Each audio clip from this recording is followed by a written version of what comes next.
السلام عليكم. أعوذ بالله من الشيطان الرجيم. بسم الله الرحمن الرحيم. الحمد لله رب العالمين، والصلاة والسلام على سيدنا محمد شفيع المذنبين وعلى آله وصحبه الفائزين، أما بعد، فإن خير الكلام كتاب الله، وخير الهدي هدي سيدنا محمد صلى الله عليه وسلم، وشر الأمور محدثاتها، وكل محدثة بدعة، وكل بدعة ضلالة، وكل ضلالة في النار.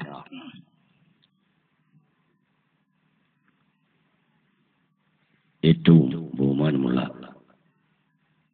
സയ്യിദന്മാരെ, മഹാന്മാരായ ഉസ്താദുമാരെ,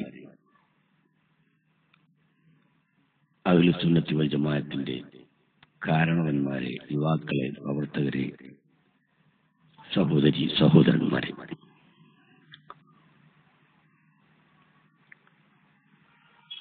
മഹത്തായ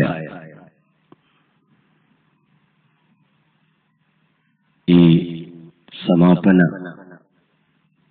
സമ്മേളനത്തിൽ സംബന്ധിക്കാൻ സാധിച്ചതിൽ വളരെയേറെ സന്തോഷമുണ്ട്.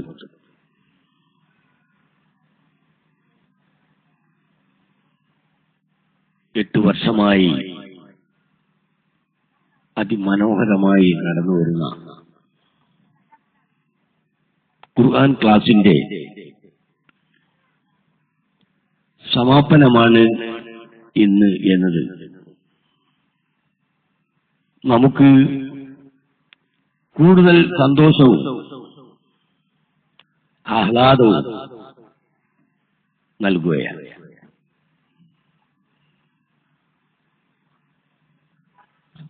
പരിശുദ്ധ ഖുർആൻ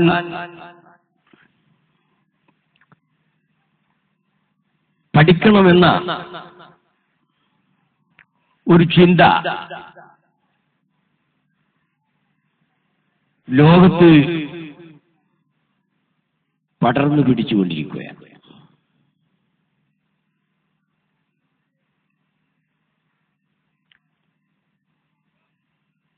ലോകത്ത്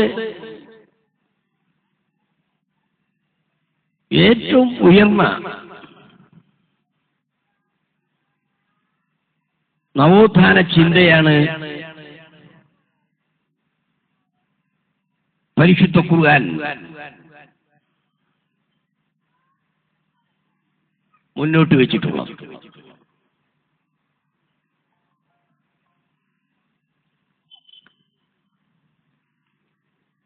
ഖുർആൻ എന്ന മഹത്തായ ഗ്രന്ഥം മുസ്ലിങ്ങളുടെ കയ്യിലുള്ളപ്പോൾ അവർക്ക് പൊതുവെ തെറ്റ് സംഭവിക്കില്ല. ലോകത്തിന് മുമ്പാകെ എന്നും എപ്പോഴും എന്തിനു മുമ്പിലും പിടിച്ചു നിൽക്കാൻ അവർക്കാകും എന്ന് പാശ്ചാത്യ പൗരസ്ത്യ പണ്ഡിതന്മാരെല്ലാവരും ഒരു വേള സമ്മതിച്ചത് നമുക്ക് മനസ്സിലാക്കാൻ സാധിക്കും.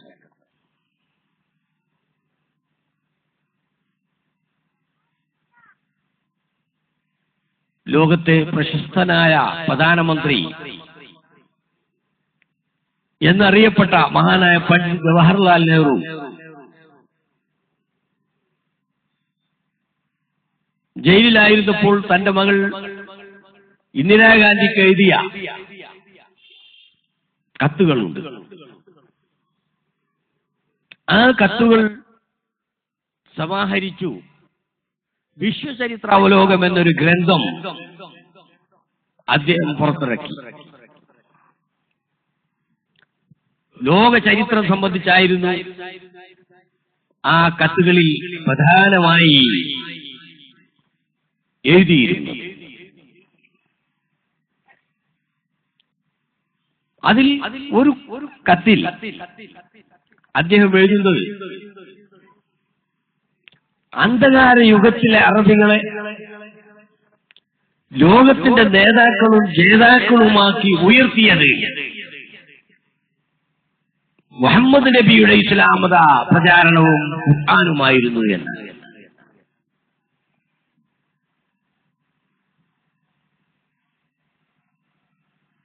ഇന്ന ഹാദാ ലസിക്റുൻ ലക വലിഖൗമിക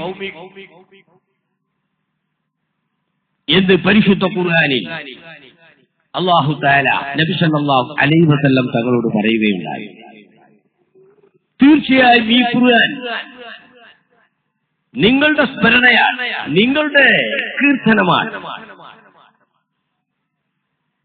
നിങ്ങളുടെ കൗമിന്റെയും ജനതയുടെയും സ്മരണയാൻ കീർത്തനമാണ്, സ്തുതിഗീതങ്ങളാണ് ഇത് ഉൾക്കൊള്ളുന്നത്.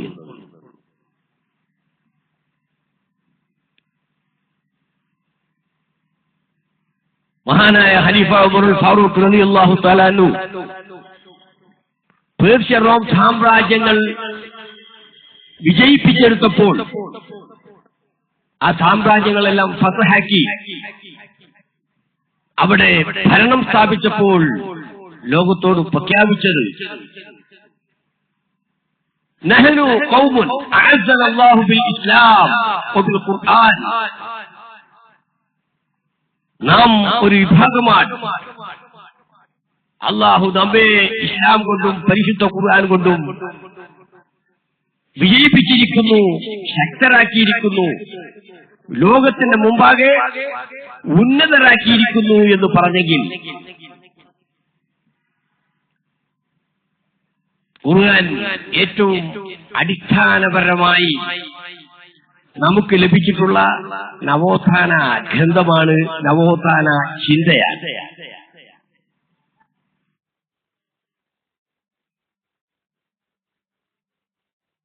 നമുക്കറിയാം ഖുർആൻ സഹാബാക്കൾക്കും ലോകം മുഴുവനുമായി പാരായണം ചെയ്തു. هو الذي بعث في الأميين رسولا منهم يتلو عليهم آياته ويزكيهم ويعلمهم الكتاب والحكمة وإن كانوا من قبل لفي ضلال مبين وآخرين منهم لما يلحقوا بهم وهو العزيز الحكيم ذلك فضل الله يؤتيه من يشاء والله ذو الفضل العظيم.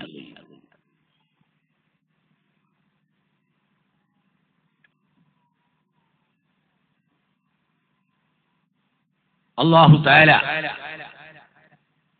പരിശുദ്ധ ഖുർആനിൽ പറയുന്നു, സൂറത്തുൽ ജുമുഅയിൽ നബി സല്ലല്ലാഹു അലൈഹി വസല്ലം തങ്ങൾ നിസ്കാരത്തിന്റെ പുറത്തു അവർക്ക് പരിശുദ്ധ ഖുർആൻ ഓതിക്കൊടുത്തിരുന്നു.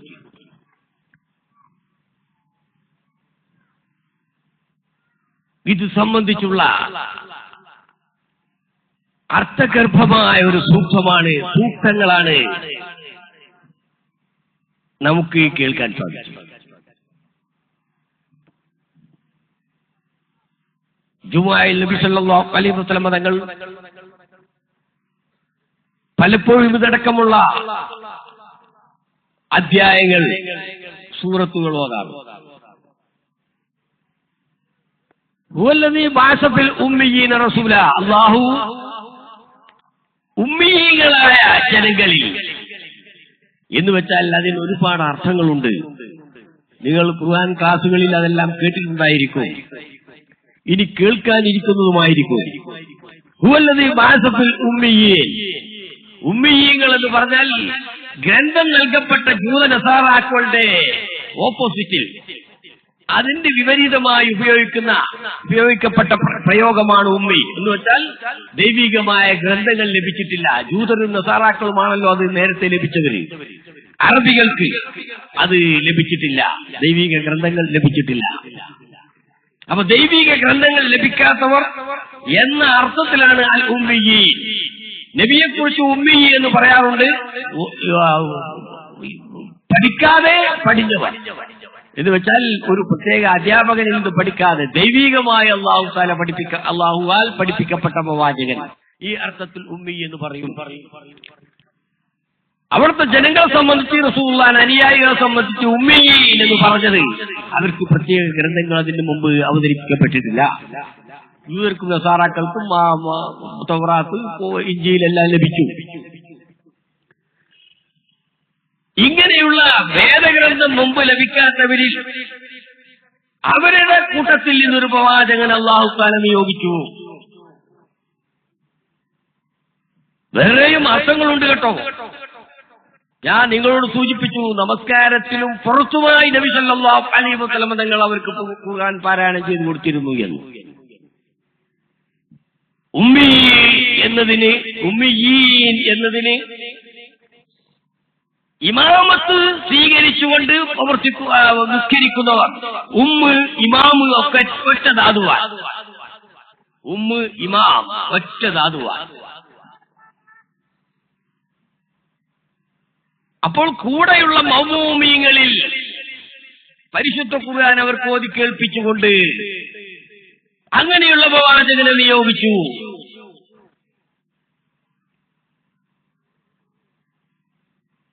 ഖുർആന്റെ അർത്ഥങ്ങൾക്ക് അവസാനം കൽപ്പിക്കാൻ നമുക്ക് സാധ്യമല്ല. വളരെയേറെ അർത്ഥങ്ങൾ, ആശയങ്ങൾ, മറ്റു സൂക്തങ്ങളും അതുപോലെ ഹദീസുകളും പരിശോധിക്കുമ്പോൾ നമുക്ക് മനസ്സിലാക്കാൻ സാധിക്കും. ലോക പണ്ഡിതന്മാർ ഖുർആന്റെ വ്യാഖ്യാനങ്ങൾ എഴുതി അവസാനിപ്പിച്ചിട്ടില്ല എന്നുള്ളത് നാം മനസ്സിലാക്കണം.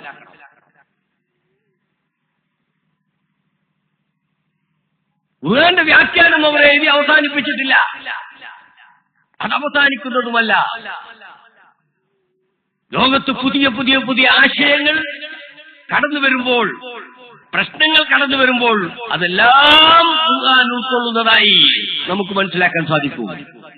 ഹുവല്ലദീ ബഅസ ഫിൽ ഉമ്മiyyin റസൂലൻ മിൻഹും, അവരുടെ കൂട്ടത്തിൽ ഒരു റസൂൽ, മലക്കല്ല, ഭൂതവിഭാഗത്തിൽപ്പെട്ട പ്രവാചകനല്ല, അവരുടെ കൂട്ടത്തിൽ നിന്നൊരു റസൂലിനെ നിയോഗിച്ചു. അവരുടെ ശൈലിയിൽ, അവർക്ക് ഉൾക്കൊള്ളാവുന്ന വിധത്തിൽ ആ പ്രവാചകൻ യത്ലു അലൈഹിം ആയാതിഹി, അല്ലാഹുവിന്റെ ദൃഷ്ടാന്തങ്ങൾ അവർക്ക് ഓതി കേൾപ്പിക്കുന്നു. ഒന്നുകിൽ നമസ്കാരത്തിൽ, അല്ലെങ്കിൽ നമസ്കാരത്തിന്റെ പുറത്ത് ഓതി കേൾപ്പിക്കുന്നു.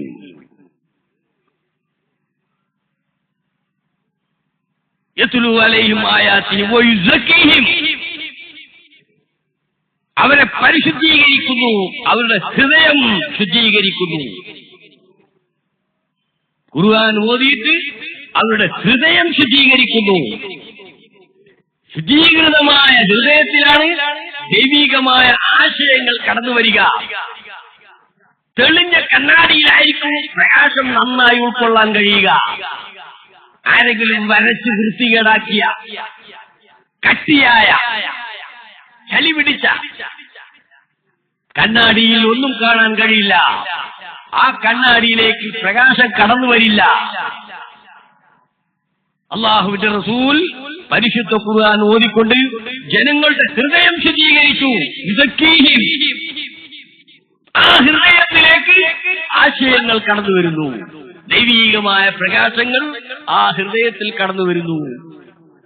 സഹാബാക്കളുടെ എല്ലാം ചരിത്രം പരിശോധിച്ചാൽ നമുക്ക് വളരെ വ്യക്തമായി മനസ്സിലാക്കാൻ സാധിക്കും. അവർക്ക് പ്രത്യേകമായ ദൈവീക ദർശനങ്ങൾ ഉണ്ടായിരുന്നു, പ്രത്യേകമായ ദൈവീക കാഴ്ചപ്പാടുകൾ ഉണ്ടായിരുന്നു. അതെല്ലാം പരിശുദ്ധ ഖുർആനിലൂടെ അവരുടെ ഹൃദയത്തെ പ്രവാചകൻ ശുദ്ധീകരിച്ചതിന്റെ പേരിലാണ് എന്ന് നമുക്ക് മനസ്സിലാക്കാൻ സാധിക്കും.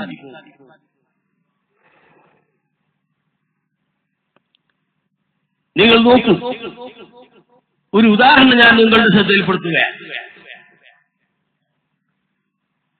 നമസ്കാരത്തിന് ജനങ്ങളെ എങ്ങനെ ക്ഷണിക്കണം എന്നത് സംബന്ധിച്ച് നമസ്കാരം നിർബന്ധമായ ആദ്യഘട്ടത്തിൽ ചർച്ചയുണ്ടായി.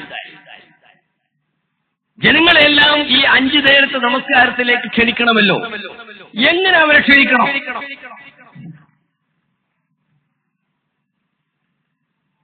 അങ്ങനെ ചർച്ചയായ സഹാബാക്കൾ പലരും പറഞ്ഞു. ഒരു വിഭാഗം മതാനുയായികൾ തീ കത്തിച്ച്, ഉയരത്തിൽ തീ കത്തിച്ച്, കുന്നിൻ മുകളിൽ തീ കത്തിച്ച് സമയം കണക്കാക്കിയിരുന്നു. തീ പൂജകരായിട്ടുള്ള ചില ആളുകൾ അവരുടേതായ പ്രാർത്ഥനയ്ക്ക് സമയം കാണിച്ചു കൊടുത്തിരുന്നത് തീ കത്തിച്ചിട്ടായിരുന്നു. വേറെ ചിലർ ചെണ്ട മുട്ടിയിട്ടായിരുന്നു. അങ്ങനെ ചർച്ചയിൽ ഇത് രണ്ടും കടന്നു വന്നു. നമുക്ക് തീ കത്തിച്ച് കുന്നൊക്കെ ഉള്ളതല്ലേ, നമസ്കാരത്തിന് സമയം അറിയിക്കാം. മറ്റു ചിലർ പറഞ്ഞു ചെണ്ട മുട്ടാം. അങ്ങനെ ഹദീസിൽ കാണുന്നത് ചെണ്ട മുട്ടാമെന്ന തീരുമാനത്തിലെത്തുന്നു, ചെണ്ടയുണ്ടാക്കാൻ ഏർപ്പാട് ചെയ്യുന്നു.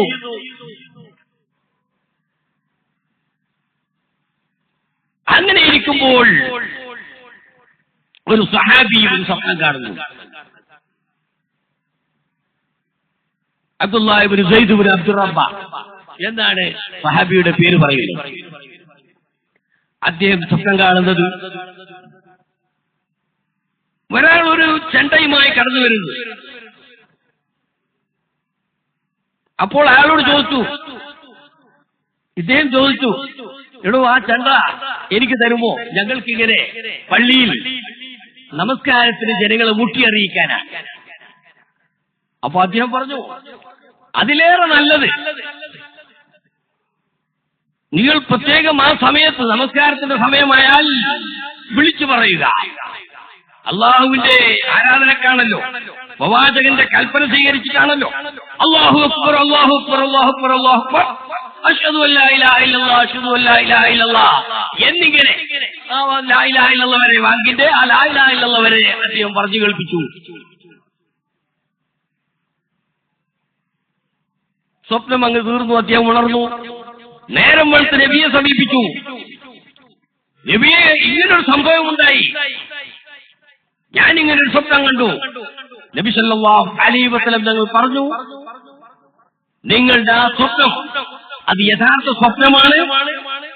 അത് നമുക്ക് ജനങ്ങൾ അറിയിക്കാനായി ഉപയോഗപ്പെടുത്തേണ്ടതുണ്ട്. അതിൽ പറഞ്ഞ കാര്യം എന്ന് വെച്ചാൽ അങ്ങനെ വിളിച്ചു പറയുക, അത് ഹക്കായ കാര്യമാണ്. അത് അങ്ങനെ സ്ഥിരപ്പെട്ടിട്ടുണ്ട്. ആ സ്ഥിരപ്പെട്ടതാണ് നിങ്ങൾ കണ്ടിട്ടുള്ളത്. അങ്ങനെ ഈ ബാങ്ക് കേട്ടുകൊണ്ട് സഹാബാക്കളിൽ പലരും ഓടി വരുന്നു. ഉമർ റളിയല്ലാഹു തആല ഓടി വരുന്നു, നബിയെ അതുപോലെ ഞാനും സ്വപ്നം കണ്ടിരിക്കുന്നു. വേറൊരാൾ വരുന്നു, നബിയെ ഞാനും സ്വപ്നം കണ്ടിരിക്കുന്നു. 12 പേർ ആ സ്വപ്നം അതേ രാത്രി അതേ രൂപത്തിൽ കണ്ടതായി രേഖപ്പെടുത്തപ്പെടുന്നു. സഹീഹ ഹദീസുകളിലാണ് ഇത് നമുക്ക് കാണാൻ സാധിക്കുന്നത്. എന്താണ് ഇതിന്റെ അർത്ഥം? ഇവരൊന്നിച്ച് 12 പേർ, അതിൽ കുറവില്ല, കൂടുതലേ ഉള്ളൂ.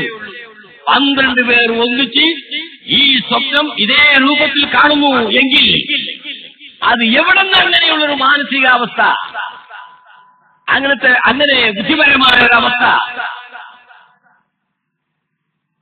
അങ്ങനെ ഒരു യാഥാർത്ഥ്യം? സ്വപ്നമാണ്, പക്ഷേ അതൊരു യാഥാർത്ഥ്യമാണ്. എല്ലാവരും അംഗീകരിച്ച യാഥാർത്ഥ്യം. അതെങ്ങനെ ഉൾക്കൊണ്ടു എന്ന് ചോദിച്ചാൽ അതാണ് റസൂലുള്ളാഹിന്റെ പണി. ഹുവല്ലദീ ബഅസ ഫിൽ ഉമ്മiyyin റസൂലൻ മിൻഹും യത്ലു അലൈഹിം ആയാതിഹി. അല്ലാഹുവിന്റെ സൂക്തങ്ങൾ അവർക്ക് ഓതി കേൾപ്പിക്കും. ആ ഹൃദയങ്ങളെ ശുദ്ധീകരിക്കുകയും ചെയ്യും.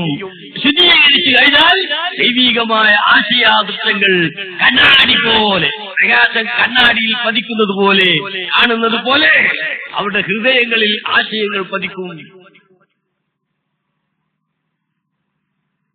ഈ ഖുർആന്റെ ആശയങ്ങൾ പിന്നെ നബി അവർക്ക് പഠിപ്പിക്കുന്നു. വല്ലിക്കുമാ തത്വജ്ഞാനവും പഠിപ്പിക്കുന്നു. നിയമത്തിന്റെ അടിസ്ഥാന കാര്യങ്ങൾ ഇതെല്ലാം നബി സല്ലല്ലാഹു അലൈഹി വസല്ലം തങ്ങൾ അവരെ പഠിപ്പിക്കുന്നു. നാം വളരെ വ്യക്തമായി മനസ്സിലാക്കണം. ഞാൻ നേരത്തെ പറഞ്ഞു, നമസ്കാരത്തിന്റെ പുറത്തും നബി സല്ലല്ലാഹു അലൈഹി വസല്ലം തങ്ങൾ അവർക്ക് ഖുർആൻ കേൾപ്പിക്കുന്നു. അവരുടെ ഹൃദയം ശുദ്ധീകരിക്കുന്നു. മഹാന്മാരായ സഹാബാക്കൾ സഫിന്റെ എത്ര പിന്നിലാണ് എങ്കിലും നബി സല്ലല്ലാഹു അലൈഹി വസല്ലം തങ്ങൾ അവരെ കാണുമായിരുന്നു. എങ്ങനെ? നബിയുടെ പിൻവശം കൊണ്ട് നബി അവരെ കാണുമായിരുന്നു. മുന്നിൽ കണ്ണുകൊണ്ട് കാണുന്നത് പോലെ പിന്നിൽ നിന്നും നബി സല്ലല്ലാഹു അലൈഹി വസല്ലം തങ്ങൾ അവരെ കാണുമായിരുന്നു. നമസ്കാരത്തിലായിരുന്നാലും പുറത്തായിരുന്നാലും ഇങ്ങനെ നബി സല്ലല്ലാഹു അലൈഹി വസല്ലം തങ്ങൾ അവരെ നിരീക്ഷിച്ചു, അവർക്ക് ഖുർആൻ പാരായണം ചെയ്ത് അവരുടെ ഹൃദയങ്ങൾ ശുദ്ധീകരിച്ചു, അവർക്ക് ദീൻ പഠിപ്പിച്ചു, തത്വങ്ങൾ പഠിപ്പിച്ചുകൊണ്ട് അവരെ കൈകാര്യം ചെയ്തു. പിന്നെ നിങ്ങൾ ചിന്തിക്കൂ, വആഖരീന മിൻഹും ലമ്മാ യൽഹഖൂ ബിഹിം. പരിശുദ്ധ ഖുർആനും പ്രവാചകന്റെ ഹദീസും ഇസ്ലാമിന്റെ കർമ്മശാസ്ത്രവും തമ്മിൽ എങ്ങനെ ബന്ധപ്പെട്ടിരിക്കുന്നു എന്ന് മനസ്സിലാക്കാൻ സാധിക്കും. കർമ്മശാസ്ത്രമാണ് ഇസ്ലാം എന്ന് പറയുന്നത്, അതാണ് ശരീഅത്ത് എന്ന് പറയുന്നത്, അത് ഖുർആന്റെ നിയമമാണ്. ഈ ഖുർആനും കർമ്മശാസ്ത്രവും എങ്ങനെ ബന്ധപ്പെട്ടിരിക്കുന്നു എന്ന് ഈ ഒരൊറ്റ ആയത്ത് നാം ഉൾക്കൊണ്ടാൽ, അതിന്റെ ആശയം ഉൾക്കൊണ്ടാൽ മനസ്സിലാക്കാൻ സാധിക്കും. വആഖരീന മിൻഹും ലമ്മാ യൽഹഖൂ ബിഹിം.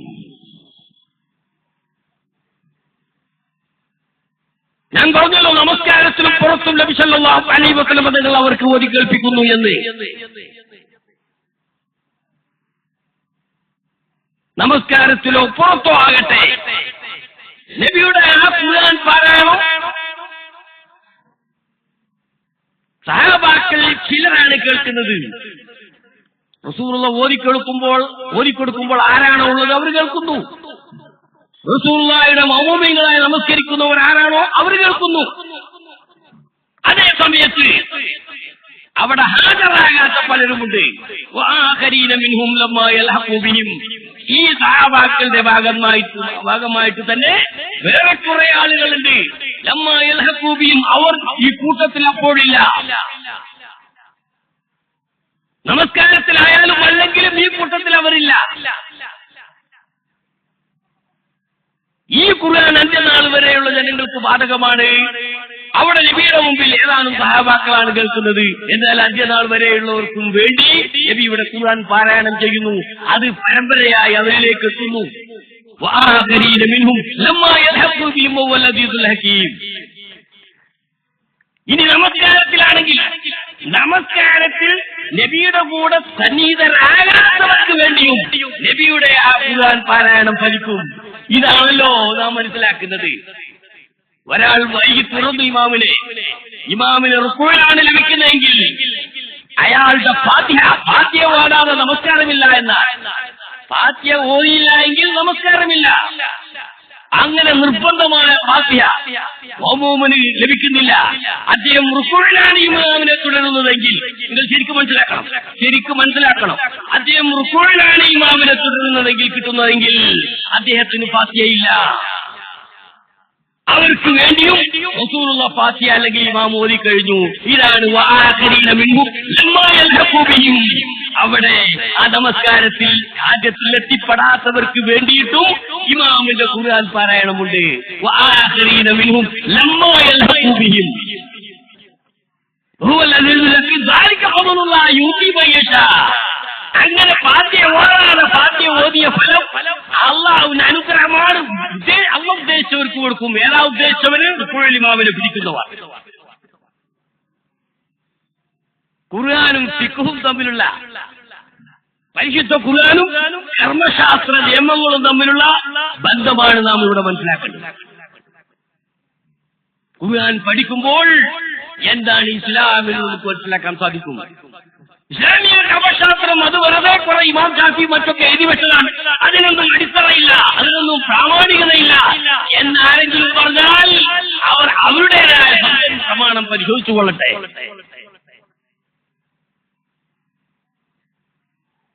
വആഖരീന മിൻഹും ലമ്മാ യൽഹഖൂ ബിഹിം. വേറെ കുറെ ആളുകൾക്കും വേണ്ടിയിട്ട് ഓതുന്നു. അവർ അപ്പോൾ അവിടെ എത്തിയിട്ടില്ല. അവർ ഫാത്തിഹ ഓതിയിട്ടില്ല. ആ ഫാത്തിഹ റസൂലുള്ളാഹി ഓതിയാൽ മതി, അവർക്കത് ലഭിക്കുന്നു. അതാ ഇമാമ് തഹമ്മുൽ ചെയ്യും. മഅ്മൂമീങ്ങളുടെ ഫാത്തിഹ ഇമാമ് തഹമ്മുൽ ചെയ്യും. അതിനെന്ത് വേണം? റുക്കൂഇൽ പിടിച്ചിരിക്കണം. വഅഖീമുസ്സലാത്ത വആത്തുസ് സകാത്ത വർക്കഉ മഅർ-റാക്കിഈൻ. നിങ്ങൾ റുക്കൂഇ ചെയ്യുന്നവരോടുകൂടെ റുക്കൂഇ ചെയ്യണം. അപ്പോഴാണ് നമസ്കാരത്തിന്റെ റക്അത്ത് കിട്ടുന്നത്. റുക്കൂഇലാണ് പിടിക്കേണ്ടത്.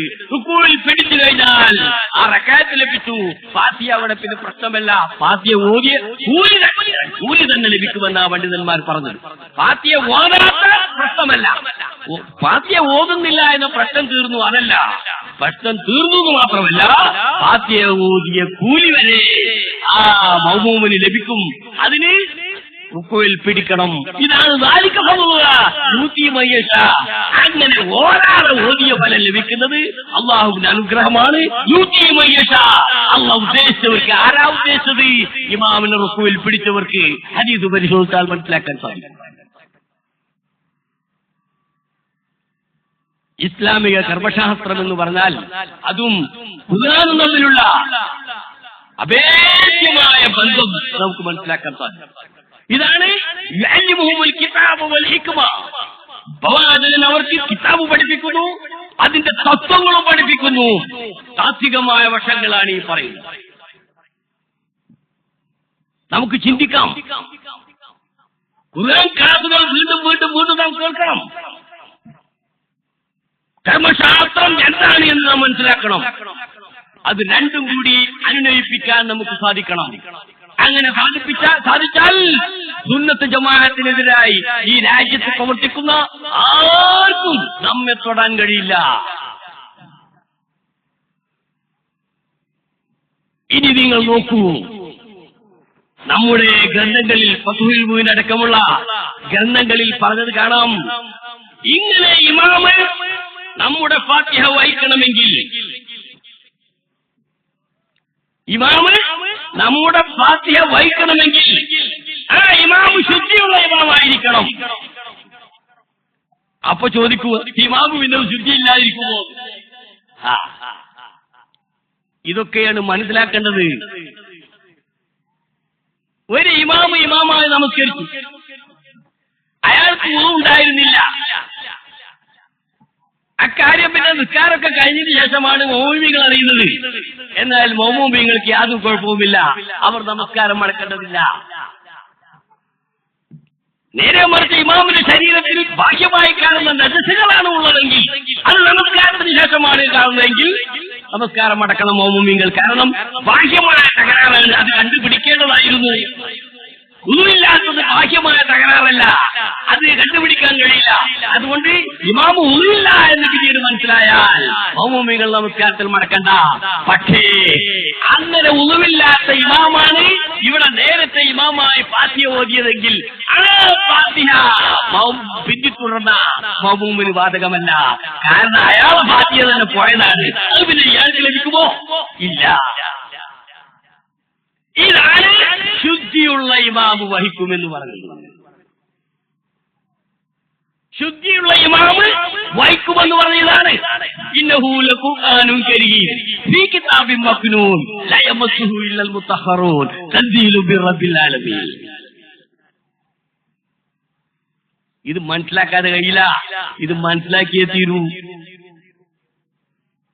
ഇന്നഹു ലഖുർആനുൻ കരീം, ഇത് മഹത്തായ ആദരണീയമായ ഖുർആനാണ്. ഫീ കിതാബിൻ മക്നൂൻ, അതിസൂക്ഷ്മമായി കൈകാര്യം ചെയ്യുന്ന ഗ്രന്ഥത്തിലാണ്. സാധാരണ നമ്മുടെ പത്രങ്ങളും ഒക്കെ അടിക്കുന്ന കടലാസിലായിരിക്കാം, പക്ഷേ ഖുർആൻ അടിക്കുന്നതോടുകൂടെ അത് വളരെ പരിശുദ്ധമായി തീർന്നു. അത് ലൗഹുൽ മഹ്ഫൂദിന്റെ സ്ഥാനത്തായി.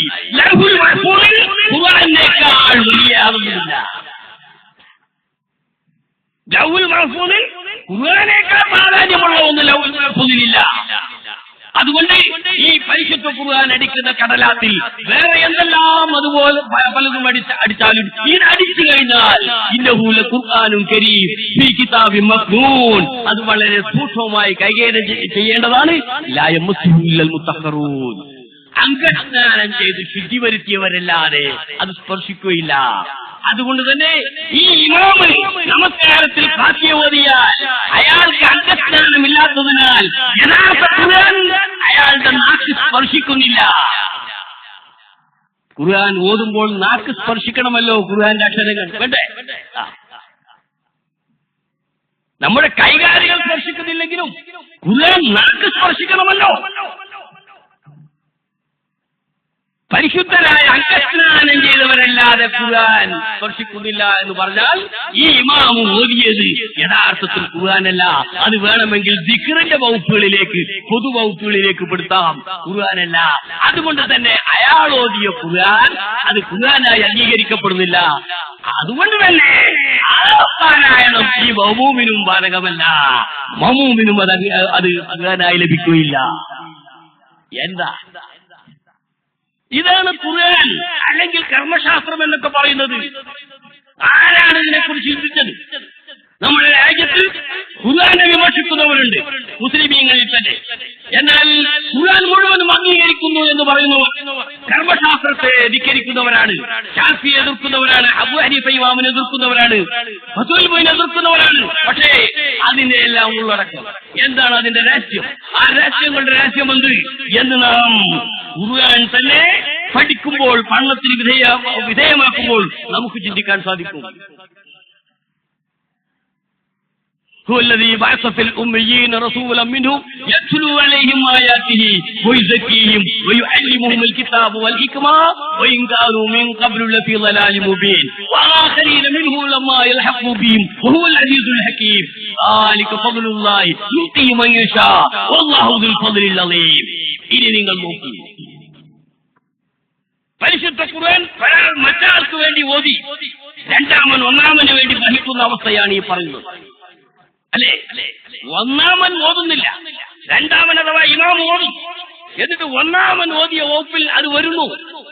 ഒന്നാമൻ ചെയ്യാത്ത കാര്യം അത് ചെയ്തതായി വരുന്നു, അയാൾക്ക് അതിന്റെ പ്രതിഫലവും ലഭിക്കുന്നു. ഈ ഉത്തരവാദിത്വം ഇമാമിങ്ങൾക്കുള്ളതാണ്. ഇമാമിങ്ങളുടെ ഉത്തരവാദിത്വം വളരെ വലുതാണ്. പക്ഷേ അത് ഈ സമൂഹത്തിൽ മാത്രമേ പരിഹരിക്കപ്പെടുന്നുള്ളൂ. ഇതേ അവരുടെ തങ്ങൾക്ക് ലഭിച്ച ദൈവീക ഗ്രന്ഥം ഓതി ജനങ്ങൾക്ക് നേതൃത്വം നൽകി നമസ്കരിക്കാൻ മറ്റു മതാനുകാരികളെ, യൂതരെയും ക്രിസ്ത്യരെയും മറ്റുമൊക്കെ അവരുടെ നിയമകാലത്ത് അല്ലാഹു തആല പറഞ്ഞിരുന്നു. പക്ഷെ അവർ നമസ്കാരം വിട്ടു, നമസ്കാരത്തിന് ജമാഅത്ത് വിട്ടു, ആ നമസ്കാരത്തിൽ അവരുടെ വേദഗ്രന്ഥം ഓതുന്നതും വിട്ടു, അവരത് ചെയ്തില്ല. എന്നാൽ ഈ സമൂഹം അങ്ങനെയാകരുത്. എല്ലാ കാര്യങ്ങളിലും പൂർവീകരായ ആളുകളെ, യൂതരെയും നസാറാക്കളെയും ഈ സമൂഹത്തിൽ പലരും പിന്തുടരുമെന്നും നിങ്ങൾ അത് ഒരിക്കലും ചെയ്യരുത് എന്നും മഹാനായ നബി സല്ലല്ലാഹു അലൈഹി വസല്ലം നിങ്ങൾ പറഞ്ഞിട്ടുണ്ട്. പരിശുദ്ധ ഖുർആൻ ഓതുക, മഅ്മൂമിങ്ങൾക്ക് വേണ്ടി ഓതുക, അവർ ഓതേണ്ട സ്ഥാനത്ത് ഇമാം ഓതുക, എന്നിട്ട് അവരുടെ ആ ഉത്തരവാദിത്തം ഇമാം വഹിക്കുക. ഇങ്ങനെയുള്ള അമാനത്ത്, ഇന്നാ അഅ്ദനൽ അമാനത അലൽ സമാവാതി വൽ അർദ് ഫഅബൈന അൻ യഹ്മിലഹാ വഅശ്ഫഖന മിൻഹാ വഹമലഹാ അൽ-ഇൻസാൻ ഇന്നഹു കാന ളലൂമൻ ജഹൂലാ. അമാനത്ത്, അല്ലാഹു തആല ഏൽപ്പിച്ച അമാനത്ത്, മഅ്മൂമിങ്ങളുടെ അമാനത്ത് ഇമാമിനെ ഏൽപ്പിച്ചിട്ടുണ്ട്. ആ അമാനത്ത് കാത്തു സൂക്ഷിക്കുന്നത് ഇമാമാണ്. ഇമാമ് ചിലപ്പോൾ അദ്ദേഹത്തിന്റെ ഭൗതികമായ ഉത്തരവാദിത്വങ്ങളൊന്നും ചിന്തിക്കുന്നുണ്ടാവില്ല, അയാളുടെ വീട്ടിൽ പട്ടിണിയായിരിക്കും. പക്ഷേ അല്ലാഹുവിന് വേണ്ടി അയാൾ ഇമാമായി നിൽക്കുന്നു, വേറെ ജോലിക്ക് പോകുന്നില്ല. ഇതിന്റെ ഒരു ഉള്ളടക്കമായി നമുക്ക് മനസ്സിലാക്കാൻ സാധിക്കുന്നത്. ഉത്തരവാദിത്വം ഏറ്റെടുത്ത പ്രവാചകന്മാർ, ഔലിയാക്കൾ, അതുപോലെ പണ്ഡിതന്മാർ, ഇമാമുകൾ, നമ്മുടെ ഖതീബുമാർ, ഇവരെല്ലാം യഥാർത്ഥത്തിൽ അവരുടെ ശരീരത്തെ മറന്നിരിക്കുന്നു. അവർ എങ്ങനെ ജീവിക്കണമെന്നതിനെ കുറിച്ച് അവർക്ക് അറിഞ്ഞുകൂടാ. അവർ അല്ലാഹുവിന് വേണ്ടി ജീവിക്കുന്നു. ഇന്നഹു കാന ളലൂമൻ ജഹൂലാ. അവർ അവരെ തന്നെ ആക്രമിച്ചിരിക്കുന്നു. അവർക്ക് അവരുടേതായ ഭൗതിക സുഖാനുഭൂതികളെ കുറിച്ച് അറിഞ്ഞുകൂടാ, അതിനെക്കുറിച്ച് ചിന്തിക്കുന്നില്ല. അങ്ങനെ അല്ലാഹുവിന്റെ അമാനത്ത് ഏറ്റെടുത്ത മഹാത്മാക്കൾ അത് ഈ സമൂഹത്തിലുണ്ട്. അത് ഏറ്റെടുക്കണം. ഇമാമിന്റെ ഉത്തരവാദിത്വം വളരെ വലുതാണ് എന്ന് റസൂലുള്ളാഹി പറഞ്ഞത് കാണാം.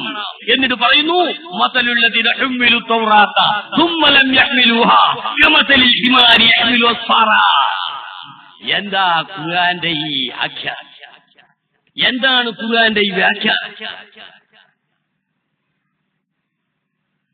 മുസ്ലിമീങ്ങൾ ചെയ്യേണ്ട ഉത്തരവാദിത്വമാണ് പറഞ്ഞത്, ഇമാമിയങ്ങളുടെ ഉത്തരവാദിത്വം. എന്നാൽ ഇതേ ഉത്തരവാദിത്വം അപ്പുറത്ത് നേരത്തെ തൗറാത്തും ഇഞ്ചീലും അള്ളാഹു നൽകിയവരോട് പറഞ്ഞിരുന്നു, നിങ്ങൾ വഹിക്കണം.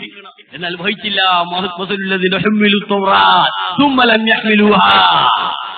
തൗറാത്ത് എന്ന അവരുടെ ഖുർആൻ, ആ ഖുർആൻ പാരായണം ജനങ്ങൾക്ക് ചെയ്തു. ജനങ്ങളുടെ ഉത്തരവാദിത്വം ഏറ്റെടുക്കണം. ജനമായി ജമാഅത്ത് നടത്തി ജനങ്ങൾക്ക് വേണ്ടി വേണ്ടി ഖുർആൻ പാരായണം ചെയ്യണം എന്ന് പറഞ്ഞു അല്ലാഹു തആല ഉത്തരവാദപ്പെടുത്തിയവർ അവർ ആ ഉത്തരവാദിത്വം വഹിച്ചില്ല. അപ്പോൾ അവരെ നമുക്ക് ഉപമിക്കാനുള്ളത് ഒരുപാട് കിതാബ് കെട്ടുകൾ, ഒരുപാട് ഖുർആന്റെ പ്രതികൾ വഹിച്ച കൈതയെ പോലെയാണ്. ആ കൈത ആർക്കെങ്കിലും വേണ്ടി ഓതുമോ? ആ കൈത അത് വായിച്ചു നടക്കുക എന്നല്ലാതെ ആ കൈത ആർക്കെങ്കിലും വേണ്ടി ഓതുമോ? ആരുടെയെങ്കിലും ഉത്തരവാദിത്വം ആ കൈത ഏൽക്കുമോ? ഇല്ല. അതിന്റെ പുറത്ത് കയറ്റിയാൽ അത് സഹിക്കും, ഇറക്കി വിട്ടാൽ അങ്ങനെയാവും. ഇതല്ലാതെ കൈതക്ക് വല്ല ഉത്തരവാദിത്വമുണ്ടോ? ഇല്ല. ഇങ്ങനെയാണ് മറ്റു സമൂഹമെങ്കിൽ നേരത്തെ ഇവിടെ ഖുർആൻ, അവരുടെ ഖുർആനൊക്കെ അത് കിട്ടിയവർ ഉത്തരവാദിത്വം വഹിച്ചില്ല എങ്കിൽ ഇപ്പുറത്ത് അങ്ങനെ ഉണ്ടാകാൻ പാടില്ല. ഇവിടെ ആ ഉത്തരവാദിത്വം വഹിച്ചിരിക്കണം. ആ ഉത്തരവാദിത്വം ആദ്യമായി ഈ ലോകത്തിന് വ്യക്തമായി കാണിച്ചു കൊടുത്തത് അല്ലാഹുവിന്റെ റസൂലാണ്. അല്ലാഹുവിന്റെ റസൂൽ തന്നെ പറഞ്ഞു, റുക്ഉഇൽ നിങ്ങൾ ഇമാമിനെ പിടിച്ചാൽ റക്അത്ത് മുഴുവനും നിങ്ങൾ ഇമാമിന്റെ കൂടെ നിന്നത് പോലെയാണ്, നിങ്ങൾ ഫാത്തിഹ ഓതിയത് പോലെയാണ്. ഫാത്തിഹയാണല്ലോ എന്ന് നിർബന്ധമായിട്ടുള്ളത്. ഇത് അല്ലാഹുവിന്റെ റസൂൽ പറഞ്ഞു. അല്ലാഹുവിന്റെ റസൂൽ അവരുടെ ഫാത്തിഹ വഹിക്കാനായി തയ്യാറാണ്, ഉത്തരവാദിത്വം ഏറ്റെടുക്കുകയാണ്. എല്ലാ ഇമാമികളും ഇങ്ങനെ തന്നെയാണ്. അതിന് ഇമാമിന് ശുദ്ധി വേണം. സഹോദരന്മാരെ, ഇങ്ങനെ ഒരുപാട് കാര്യങ്ങൾ നമുക്ക് മനസ്സിലാക്കാൻ.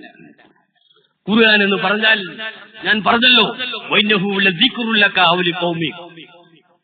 നിങ്ങൾക്കും നിങ്ങളുടെ സമൂഹത്തിനും ജനതക്കും അത് സ്മരണയാണ്, അത് ഉപദേശമാണ്, അത് നിർദ്ദേശമാണ്, അത് നിങ്ങളുടെ പ്രസക്തിയാണ്, നിങ്ങളുടെ പ്രശസ്തിയാണ്. ഖുർആൻ എന്ന് കേട്ടാൽ ആദ്യം അവതരിച്ചതാര്? ഖുറൈശികൾ. അവരെ ഓർമ്മ വരാതിരിക്കില്ല. ഖുർആൻ എന്ന് കേട്ടാൽ മുഹമ്മദ് മുസ്തഫ സല്ലല്ലാഹു അലൈഹി വസല്ലം തങ്ങൾ ഓർമ്മ വരാതിരിക്കില്ല. ഖുർആൻ എന്ന് കേട്ടാൽ സിദ്ദീഖുൽ അക്ബർ റളിയല്ലാഹു തആല അൻഹു ഓർമ്മ വരാതിരിക്കില്ല. ഖുർആൻ എന്ന് കേട്ടാൽ സഹാബാക്കളെ ഓർമ്മ വരാതിരിക്കില്ല. അവരാണ് അതിന്റെ ആദ്യത്തെ പ്രചാരകര്. ഇതാണ് നിങ്ങൾക്ക് ദിക്ർ എന്ന് പറയും. വളരെയേറെ മനസ്സിലാക്കാനുണ്ട്. ഈ ദിക്ർ എന്ന പ്രയോഗത്തിൽ തന്നെ പലതും മനസ്സിലാക്കാനുണ്ട്.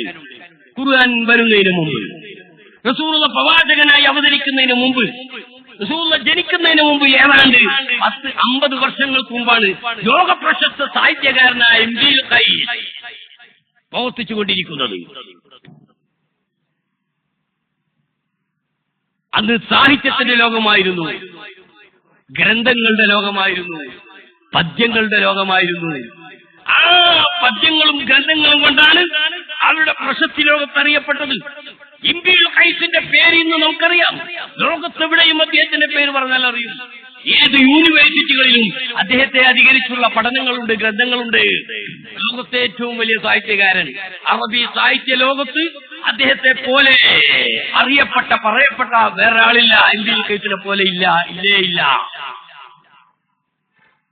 അദ്ദേഹം മുമ്പിലായതുകൊണ്ടാണോ? അല്ല. അദ്ദേഹം ഭരണാധിപനായതുകൊണ്ടാണോ? അല്ല. അദ്ദേഹം ഒരു തീവ്രവാദിയായതുകൊണ്ടാണോ? അല്ല. പിന്നെ എന്തുകൊണ്ടാണ് അദ്ദേഹം? സാഹിത്യം കൊണ്ട്. സാഹിത്യ ലോകത്ത് അറിയപ്പെട്ടു. പരിശുദ്ധ ഖുർആൻ റസൂലുള്ള ഓതുന്നതിന് മുമ്പ്, റസൂലുള്ള ജനിക്കുന്നതിന് മുമ്പ് ഇംറുൽ ഖൈസ് അറിയപ്പെട്ടു. എന്നാൽ ഇതിനെയൊക്കെ മറികടന്നുകൊണ്ടാണ് നബി സല്ലല്ലാഹു അലൈഹി വസല്ലം തങ്ങൾ ഖുർആൻ ഓതി കേൾപ്പിച്ചത്. വമാ അല്ലംനാഹു ശിഅറ വമാ യൻബഗി ലഹു ഇൻ ഹുവ ഇല്ലാ ദിക്റുൻ വഖുർആനും മുബീൻ ലിയുൻദിറ മൻ കാന ഹയ്യാ.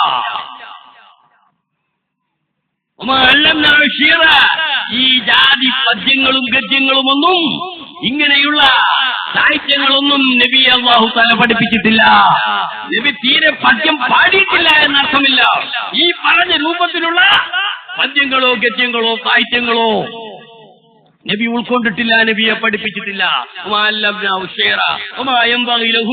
അത് നബിക്ക് അനുയോജ്യവുമല്ല, ഒരിക്കലും അത് നബിക്ക് അനുയോജ്യമല്ല. കാരണം ആ സാഹിത്യങ്ങൾ അങ്ങനെയായിരുന്നു, വളരെ ബ്ലീച്ചായ സാഹിത്യങ്ങളായിരുന്നു, സ്ത്രീകളെ പച്ചയായി കൈകാര്യം ചെയ്ത സാഹിത്യങ്ങളായിരുന്നു,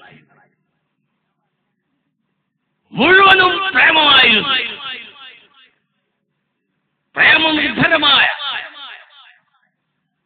പ്രേമം സംബന്ധിച്ച് പറയുന്ന, സുന്ദരിമാരെ വർണ്ണിക്കുന്ന, പിൽക്കാലത്ത് ലോക സിനിമകളിൽ വന്ന എല്ലാ പാട്ടുകളും എല്ലാ പ്രയോഗങ്ങളും അത്തരം സാഹിത്യങ്ങളുടെ അടിസ്ഥാനത്തിലായിരുന്നു എന്ന് നമുക്ക് മനസ്സിലാക്കാൻ സാധിക്കും.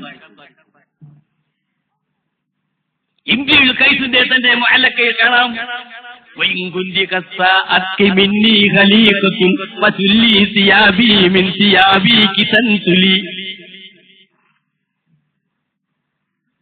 ഞാനുമായി ബന്ധപ്പെടുന്നതിന് അല്ലെങ്കിൽ എന്നെ സ്നേഹിക്കുന്നതിന് നിനക്ക് വല്ല തടസ്സമുണ്ടെങ്കിൽ അത് പറഞ്ഞോ, നമുക്ക് പിരിയാം. ഇതാണ് പിന്നീട് വേണ്ടയെന്ന വിചാരമെങ്കിൽ നേരമായത് കൊല്ലുവാൻ വെറുതെ ഞാനെന്ത് പൊരിയും വെയിലത്ത് കയ്യിലും കുത്തി നടക്കണേ. നിങ്ങളെല്ലാവരും കേട്ടിട്ടുണ്ടായിരിക്കും അല്ലേ? അത് ഇംബിയുൽ കൈസിന്റെ ഈ പദ്യത്തിന് നേരാശിയ.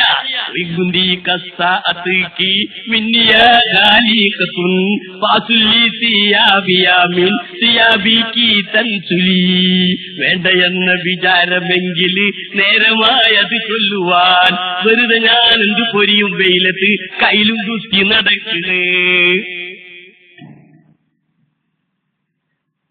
ഇതും ഇതിനേക്കാളും വളരെ നമുക്ക് ബ്ലീച്ച് എന്ന് പറയാവുന്ന പ്രയോഗങ്ങൾ അതിലുണ്ട്. ഞാൻ അതിനെക്കുറിച്ച് പറയുന്നില്ല. ഈ സഹസ്രത്തിന് പറ്റുന്നതുമല്ല. ഇതങ്ങനെ ഒരു സാഹിത്യകാരന്മാരുടെ സഹസ്രമല്ല. അതുകൊണ്ട് ഞാൻ പറയുന്നില്ല. ഇങ്ങനെയുള്ള സാഹിത്യങ്ങൾ ലോകത്തെ അടക്കി ഭരിച്ചിരുന്ന സമയമായിരുന്നു അത്. നാം മനസ്സിലാക്കണം. അവിടെ പ്രശസ്തി അങ്ങനെയായിരുന്നു. അങ്ങനെയായത് ആ പ്രശസ്തിയാണ് ഇന്ന് നിലനിൽക്കുന്നത്.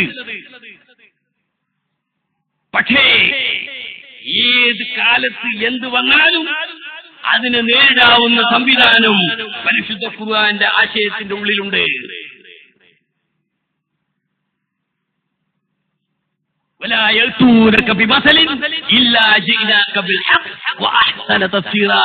ഖുർആൻ പറയുന്നത് കാണാം, നബിയേ, ولا يأتونك بمثل, എന്തൊന്നുമായി അവർ നിങ്ങളെ സമീപിച്ചാലും, നിങ്ങൾക്കെതിരായി, നിങ്ങളുടെ പ്രസ്ഥാനത്തിനെതിരായി അവരെന്ത് കൊണ്ടുവന്നാലും അതിനെതിരിൽ അതിന് മറുമരുന്ന് നാം കൊണ്ടുവരും.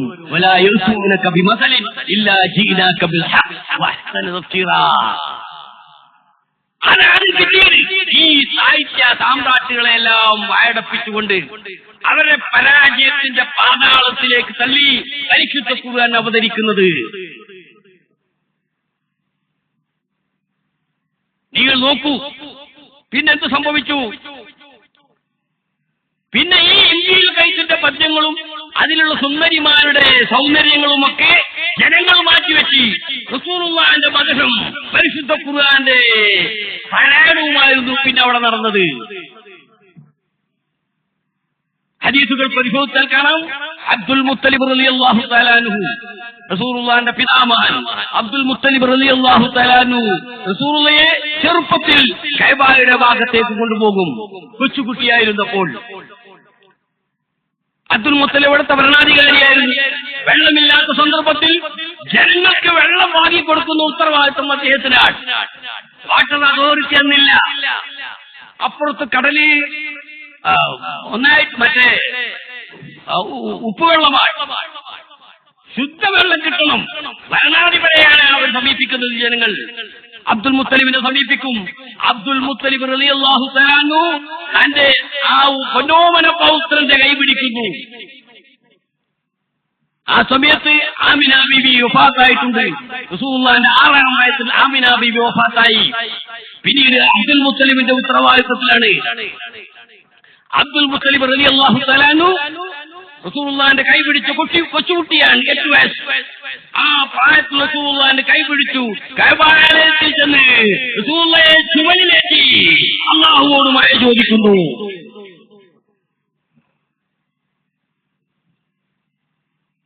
അങ്ങനെ മഴ ലഭിക്കുന്നു. ഇത് പലതവണ കണ്ടയാളാണ് മഹാനായ അബൂ താലിബ് അവറുകൾ. അബ്ദുൽ മുത്തലിബിന് ശേഷം, അഥവാ 2 വർഷത്തിന് ശേഷം പിന്നീട് അബ്ദുൽ മുത്തലിബ് വഫാത്താവുകയും അബൂ താലിബിന്റെ നോട്ടത്തിൽ ഉത്തരവാദിത്തത്തിൽ റസൂലുള്ളാഹി വളരുകയും ചെയ്തു. അബ്ദുൽ മുത്തലിബിൽ നിന്ന് ഉണ്ടായ ഈ അനുഭവം അബ്ദുൽ മുത്തലിബ് റസൂലുള്ളാഹിയെ ചുമലിലേറ്റി അഭ്യർത്ഥിച്ചു. മഴ ലഭിച്ചു. ജനങ്ങൾക്ക് ഇഷ്ടം പോലെ വെള്ളം ഉദ്ദേശിച്ചപ്പോഴെല്ലാം ചോദിച്ചപ്പോഴെല്ലാം ലഭിച്ചു. ഇത് കണ്ട അബൂ താലിബ് പിന്നെ നബി സല്ലല്ലാഹു അലൈഹി വസല്ലമ തങ്ങളെ കുറിച്ച് പറഞ്ഞ പാടിയായിട്ട് ഈ കൈതയും മറ്റുമൊക്കെ തള്ളിക്കളഞ്ഞ് അവരുടേതൊക്കെ അങ്ങ് വിട്ടുകളഞ്ഞ് പിന്നെ റസൂലുള്ളാഹിയുമായി ജനങ്ങളുടെ ചിന്ത സാക്ഷാൽ ഇന്ത്യയിലൊക്കെ വന്ന് ജീവിക്കുന്നു എങ്കിൽ അദ്ദേഹവും അങ്ങനെയാകുമായിരുന്നു. വലിയ വലിയ സാഹിത്യകാരന്മാർ ഇന്ത്യയുടെ കേസിനെ പോലുള്ള സാഹിത്യകാരന്മാരിൽ പലരും ഇസ്ലാമിൽ ആകൃഷ്ടരായതായി നമുക്ക് കാണാൻ സാധിക്കും. ഏതാകട്ടെ അബ്ദുൽ മുത്തലിബുമായുള്ള ബന്ധത്തിൽ നിന്ന് ആ അനുഭവത്തിൽ നിന്ന് അബൂ താലിബ് അവർ നബിയെ കുറിച്ച് മനസ്സിലാക്കി. അബൂ താലിബിനും അങ്ങനെ അനുഭവം ഉണ്ടായി. ജനങ്ങൾക്ക് വെള്ളം ആവശ്യമായപ്പോൾ റസൂലുള്ളാഹിയെ കൊണ്ടുവന്ന് വഴവർഷിപ്പിച്ചു. അങ്ങനെയാണ് അദ്ദേഹം 80 വരികളുള്ള അദ്ദേഹത്തിന്റെ പാട്ട് പദ്യം പാടുന്നത്.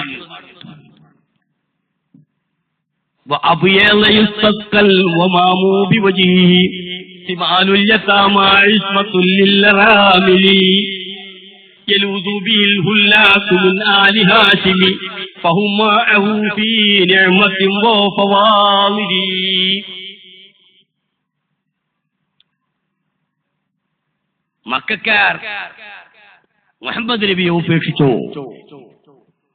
80ഓളം വരികൾ അബൂ താലിബ് പാടുന്നു. ചരിത്രം അത് രേഖപ്പെടുത്തിയിട്ടുണ്ട്. ലോകപ്രശസ്ത സാഹിത്യകാരനായ ചരിത്രകാരനായ ഇബ്നു ഇസ്ഹാഖ് അദ്ദേഹത്തിന്റെ സീറയിൽ ഉദ്ധരിച്ചു.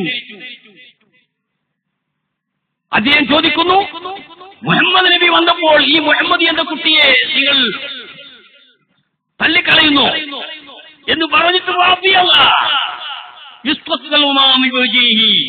ഒരു വെളുത്ത പയ്യൻ, നല്ല സുന്ദരനായ ഒരു വെളുത്ത കുട്ടി, ആ കുട്ടിയുടെ മുഖം കാണിച്ചാൽ വെള്ളം ലഭിക്കും. ആ കുട്ടി വളർന്നപ്പോൾ അനാഥകളുടെ സംരക്ഷകനായി, വിധവകളുടെയും സംരക്ഷകനായി, ആ കുട്ടിയുടെ ശൈലിയിൽ അവരോടൊക്കെ കാരുണ്യം കാണിക്കും.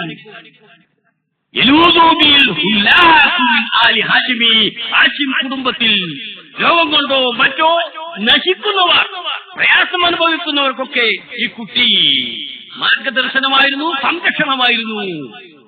ഇങ്ങനെയുള്ള കുട്ടിയെ അവർ ഉപേക്ഷിക്കുന്നു എന്നതടക്കമുള്ള 80ഓളം വരികൾ അബൂ താലിബ് അവർ ഉദ്ധരിച്ചതായി നമുക്ക് കാണാൻ സാധിക്കുന്നു. ഇത് പിന്നീട് മഹാന്മാരായ സഹാബി വര്യന്മാർ ഇബ്നു ഉമറിനെ പോലെ റസൂലുള്ളാഹിയെ പൂർണ്ണമായി അംഗീകരിക്കുന്ന, എല്ലാ വാക്കിലും അക്ഷരത്തിലും അക്കത്തിലും അക്ഷരത്തിലും നബിയെ അംഗീകരിച്ചിരുന്ന ഇബ്നു ഉമർ റളിയല്ലാഹു തആല അൻഹുവിനെ പോലുള്ളവർ റസൂലുള്ളാഹിന്റെ ഈ പദ്യം പാടിയിരുന്നു, റസൂലുള്ളാഹിയുടെ ഈ കീർത്തനം പാടിയിരുന്നു. അവർ ഇന്ത്യയിൽ കൈത്തിനായി തള്ളിക്കളഞ്ഞു. അതുപോലെ അൽഅബസിയെ തള്ളിക്കളഞ്ഞു. അന്നത്തെ സാഹിത്യകാരന്മാരെ എല്ലാം തള്ളിക്കളഞ്ഞു. ഇതാണ് നബിയെ നിങ്ങൾക്കുള്ള സ്മരണ, ഇതാണ് നിങ്ങൾക്കുള്ള സാഹിത്യം, ഇതാണ് നിങ്ങൾക്കുള്ള ഉപദേശം, ഇതാണ് നിങ്ങൾക്ക് അയവിറക്കാനുള്ളത് എന്ന് പറഞ്ഞെങ്കിൽ ആ ഖുർആനും റസൂലുള്ളാഹിന്റെ ഹദീസുമായി പിന്നീട് അവർക്ക് ആഹ്ലാദം പകരുന്നത് അതായി. പിന്നെ അവരുടെ ജീവിത രീതി മറ്റെല്ലാം തള്ളിക്കളഞ്ഞു. ഈ രൂപത്തിലുള്ള സാഹിത്യങ്ങളിൽ നിന്നും നാം പഠിപ്പിച്ചിട്ടില്ല. അത് അനുയോജ്യവുമല്ല. പിന്നെ ഖുർആനാണ് ഉള്ളതെങ്കിൽ ആ ഖുർആനും റസൂലുള്ളാഹിയുമാണ് പിന്നെ അവരുടെ ചിന്തയിലുണ്ടായത്. ഇതാണ് പണ്ഡിറ്റ് ജവഹർലാൽ പറഞ്ഞ് ഞാൻ ആദ്യം ഓർമ്മിപ്പിച്ചത്. അന്ധകാര യുഗത്തിലെ അറബികളെ ലോകത്തിന്റെ നേതാക്കളും ജേതാക്കളുമാക്കി ഉയർത്തിയത് മുഹമ്മദ് നബിയുടെ ഇസ്ലാമിന്റെ പ്രബോധനവും ഖുർആനുമായിരുന്നു. മഹാത്മാക്കളുടെ സ്മരണയുടെ കീർത്തനങ്ങൾ, ഇതാണ് ഈ ലോകത്ത് ഇസ്ലാം വളർത്തിയത്. അതാണ് ഈ പറഞ്ഞതിലെല്ലാം ഉള്ളടക്കം. നാം മനസ്സിലാക്കണം. പിന്നീട് ലോകത്തിൽ ലൈല മജ്നൂന്റെ സംഭവം വന്ന്, ലൈല മജ്നൂൻ ലോകം കണ്ട ഏറ്റവും വലിയ സൗന്ദര്യത്തിന്റെയും അല്ലെങ്കിൽ ഏറ്റവും വലിയ പ്രേമത്തിന്റെയും ഒക്കെ മകുടോദാഹരണങ്ങളാണ് ലൈല മജ്നൂൻ. സിനിമകളോട് അറിയണ്ടില്ലേ? അശേ പൊട്ടെ ഇരിക്കട്ടെ ലൈലേ, നിന്നെ കാത്ത് കാത്ത് വളഞ്ഞല്ലോ മയിലേ, നിന്നെ കാണും നേരം നിന്റെ മജിനു, നിന്റെ ചങ്കിലൊരു ഗിരിഗിരിപ്പ് വരണ്. വെയിൽ കൊണ്ട് കുഴഞ്ഞല്ലോ, കത്തെഴുതി തുലഞ്ഞല്ലോ, കുത്തുവാക്ക് പറഞ്ഞല്ലോ വാപ്പ, എന്റെ കെട്ടിടാതെയാണ് തീർച്ച. ലൈല മജ്നൂനിന്റെ ലൈല മജ്നൂൻ പാട്ടിന്റെ നേരാശയമാണ് നമ്മുടെ മലയാളത്തിൽ വന്ന്. രാജ്യത്ത് എവിടെ പാട്ട് വന്നാൽ എന്റെ രാജ്യത്ത് ആദ്യം കിട്ടും. കാരണം അത് തിരൂരാണ്, അവിടെ എല്ലാ വാഹന സൗകര്യങ്ങളും മറ്റുമൊക്കെ ഉണ്ട്. ലോകത്ത് എവിടെ കിട്ടിയില്ലെങ്കിലും അവിടെ കിട്ടും. ഞങ്ങൾ ചെറുപ്പത്തിൽ പഠിച്ചു വെച്ചാൽ അറിയാതെ പഠിച്ചു പോയതാണ്. അത് ഏതെങ്കിലും സിലബസിൽ വന്ന് പഠിച്ചതൊന്നുമല്ല, അറിയാതെ പഠിച്ചു പോയതാണ്. ഇതാണ് പിന്നീട് ലോകത്ത് വന്നത്. ലോകത്ത് ആ ചിന്ത മാത്രമായിരുന്നു. ലൈല മജ്നൂൻ, ലൈലയെ പോലെയുള്ള ഒരു കാമുകി, മജ്നൂനെ പോലുള്ള ഒരു കാമുകൻ, ഇവരിലാണ് ഇവരെ ലോകത്തിലെ ശ്രദ്ധ. രാജ്യം മുഴുവനും അങ്ങനെയായി. പക്ഷേ ഇസ്ലാമിന്റെ മഹാത്മാക്കൾ അതിനെ തള്ളിക്കളഞ്ഞു. അതിന് ബദൽ സംവിധാനം കണ്ടു. ഖുർആൻ പറഞ്ഞല്ലോ, അവരെന്തുകൊണ്ട് വന്നാലും നബിയെ അതിന് പകരം നാം കൊണ്ടുവരുന്നു. നമ്മുടേത് കൊണ്ടുവന്നാൽ സത്യം വന്നിരിക്കും, ബാത്തിലെല്ലാം പോയിരിക്കും. ഇതാണ് അവിടെ കണ്ടത്. മഹാന്മാരായ അള്ളാഹുവിന്റെ ഔലിയാക്കന്മാർ ആ സ്ഥാനത്ത്, ലൈലയുടെ സ്ഥാനത്ത്, കൈസിന്റെ സ്ഥാനത്തും ഒക്കെ പിന്നെ പ്രതിഷ്ഠിച്ചത് അള്ളാഹുവിനെയും അള്ളാഹുവിന്റെ റസൂലിനെയുമാണ്. അവരുടെ പ്രയോഗങ്ങളിൽ ലൈല എന്ന് പറഞ്ഞാൽ അള്ളാഹുവായിരുന്നു. അവരുടെ പ്രയോഗങ്ങളിൽ കൈസ് എന്ന് പറഞ്ഞാൽ അള്ളാഹുവിന്റെ റസൂലായിരുന്നു. മഹാനായ ശൈഖ് ജീലാനി അവർകൾ അദ്ദേഹത്തിന് ലോകപ്രശസ്തമായ ഫുതുൽ വബിൽ അദ്ദേഹം പറയുന്നുണ്ട്, അള്ളാഹുവിനെ ലൈല എന്ന് കണ്ടു. ولما قلينا النسك من حجة الهوى وتمت لنا من حب ليلى بدائع حسسنا مطايا اللذم نحو محمد وتفنا وداع والدموع هوامع ولما قلينا النسك من حجة الهوى. ദൈവിക പ്രേമത്തിന്റെ ആ ആരാധന കർമ്മത്തിൽ നിന്ന് ഞങ്ങൾ വിരമിച്ചപ്പോൾ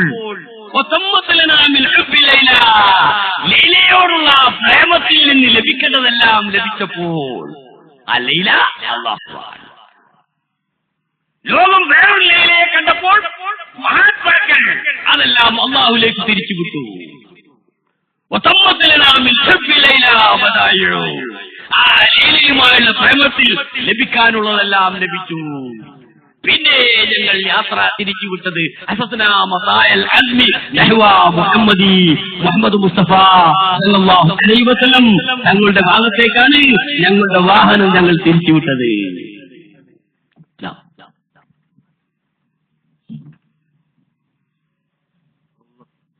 അപ്പോ ലൈലയിൽ നിന്ന് ലഭിക്കേണ്ടതെല്ലാം ലഭിച്ചപ്പോൾ അവരുടെ ലൈല അല്ലാഹുവായി. മജ്നൂൻ ലൈലയെ അവർ വിസ്മരിച്ചു. ആ മജ്നൂൻ ലൈലയുടെ സാഹിത്യം അവർക്ക് വേണ്ട, ആ സൗന്ദര്യമോ ആ ആകർഷണമോ ഒന്നും അവർക്ക് വേണ്ട. അവർക്ക് പിന്നെ അല്ലാഹുവാണ് അവരുടെ ലൈല. പിന്നെ അവരുടെ കൈ ആ കാമുകൻ മഹാനായ നബി സല്ലല്ലാഹു അലൈഹി വസല്ലം തങ്ങളാണ്. അങ്ങനെ അവിടെ എത്തി. ശൈഖ് ജീലാനി അവർ പറയുന്നു, റസൂലുള്ളാഹിന്റെ ഹളറത്തിലെത്തി പറയുകയാണ്, അയാ കഅബത്തല്ലാമാലി വജ്ഹുക ഹജ്ജതി വഉംറതുൻസുകി അന്നനി ഫീക വാലിയു. എല്ലാ അഭിലാഷങ്ങളുടെയും കഅബയായിട്ടുള്ള പ്രവാചകനെ, വജ്ഹുക ഹജ്ജതി, അവിടുത്തെ മുഖം കാണലാണ് എന്റെ ഹജ്ജ്. എന്റെ ഉംറയുടെ ആ ബലികർമ്മം ഞാൻ പൂർണ്ണമായി നിങ്ങളിൽ ലഭിച്ചിരിക്കുന്നു എന്നുള്ളതാൽ ഒരാണത്തിന് രക്ഷപ്പെടുകയല്ല. ഞാൻ എന്നെ തന്നെ അടുത്ത് ഞാൻ നിങ്ങളിൽ ലയിച്ചിരിക്കുന്നു.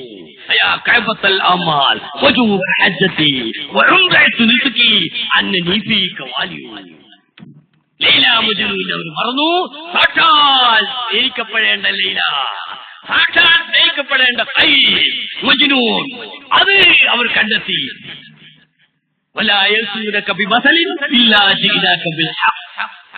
സഹോദരന്മാരെ, നാം മനസ്സിലാക്കുന്നു, ഇങ്ങനെ മഹാത്മാക്കളുടെ സ്നേഹം ബന്ധം അവരുടെ പാട്ട് പാടാൻ, അതാണ് ഇസ്ലാം. ലോകത്തെ നേരിടാൻ, ലോകത്തെ എല്ലാ ശക്തികളെയും ആശയങ്ങളെയും നേരിടാൻ അല്ലാഹു തആല നിർദ്ദേശ മാർഗമാണ് മഹാത്മാക്കളുടെ സ്മരണ, അവരുടെ കീർത്തനങ്ങൾ. അത് ശിർക്കാണ് എന്നാണെങ്കിലും പറഞ്ഞാൽ അവന്റെ തലക്ക് ശിർക്കാണ് എന്ന് മാത്രമേ നമുക്ക് പറയാൻ സാധിക്കുകയുള്ളൂ. സഹോദരന്മാരെ, നാം ചിന്തിക്കണം. മഹാത്മാക്കളുമായുള്ള ബന്ധം, അവരുടെ കീർത്തനങ്ങൾ പറയും. അതാണ് ഇവിടെ ദീനുൽ ഇസ്ലാം എന്ന് പറഞ്ഞാൽ. മഹാനായ ഖാദി മുഹമ്മദ് മുഹീദ്ദീൻ എഴുതിയ കാലഘട്ടം, മറ്റു പലരും അവരുടെ മതങ്ങൾക്ക് വേണ്ടി അവരുടെ മഹാത്മാക്കളെ വർണ്ണിച്ചിരുന്ന കാലഘട്ടമാണ്. തുഞ്ചത്തെഴുത്തച്ഛൻ മഹാഭാരതം എഴുതി. അതിന്റെ കർണപർവത്തിൽ കിളിപ്പാട്ട് എന്നൊക്കെ പറയും. അതിൽ ശ്രീകൃഷ്ണനെ കുറിച്ച് വർണ്ണിക്കുന്നത് നമുക്ക് കാണാൻ സാധിക്കും. അവർ വർണ്ണിക്കണം. നിറന്ന പീലികൾ നിരക്കവേ കുട്ടി, നെറുകയിൽ കുട്ടി തിറാമൊടു കെട്ടി, കരിമുകിലത്താജിപൂരവാരവും മണികൾ മിന്നിടൂ മണിക്കിരീടവും. ഇങ്ങനെ വർണ്ണിച്ചു. ശ്രീകൃഷ്ണൻ എന്തെല്ലാം ചെയ്തോ പിന്നീട് പറയുന്നുണ്ട്.